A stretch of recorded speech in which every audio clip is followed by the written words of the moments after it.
राज्याच्या राजकारणामध्ये मुख्यमंत्री बदलासंदर्भात चर्चा सुरू असतानाच बेळगावमध्ये उपमुख्यमंत्री डी.के. शिवकुमार यांच्या समर्थनात आता बॅनर लागलेले आपल्याला पाहायला मिळतात। हो महत्त्वाचा चौक मानला जातोय तो म्हणजे चन्नम्मा सर्कलमधला आणि त्या बॅनरवर ठळकपणे लिहिलं गेलेलं आहे ते म्हणजे next chief minister DK. Shivakumar असा उल्लेख यामध्ये केलेला आहे। खरं तर राजकीय वर्तुळात नव्या चर्चेना उधाण आलेलं आपल्याला पाहायला मिळतं आणि प्रामुख्याने विशेष म्हणजे डी.के. शिवकुमार यांच्या वाढदिवसानिमित्त शहरातील चन्नम्मा सर्कलमध्ये विविध प्रमुख चौकात मोठमोठे बॅनर लावण्यात आलेले आहेत आणि या बॅनरवर next chief minister DK. Shivakumar असा ठळक उल्लेख करण्यात आला आहे। खरं तर प्रामुख्याने हे बॅनर मंत्री लक्ष्मी हेब्बाळकर यांचे सुपुत्र मृणाल हेब्बाळकर यांच्या वतीनं लावण्यात आल्याची चर्चा शहरात रंगली आहे।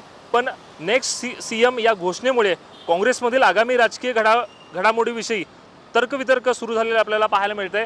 वर्षभर ही चर्चा सुरूच होती की कर्नाटकाचे मुख्यमंत्री आहेत यांच्या संदर्भात बदल होणार का आणि चीफ मिनिस्टर कोण होणार ही चर्चा सुरू असतानाच बेळगावमध्ये हा बॅनर लागल्याने राजकीय वर्तुळात खरं तर उधाण आलेलं पाहायला मिळते आणि प्रामुख्याने या बॅनरमध्ये मंत्री लक्ष्मी हेब्बाळकर यांचे सुपुत्र मृणाल हेब्बाळकर यांचा फोटो असल्याने चर्चा आता रंगू लागलेली आहे। कॅमेरा पर्सन अंकुश कामतसह विजय निंबाळकर, तरुण भारत न्यूज, बेळगाव।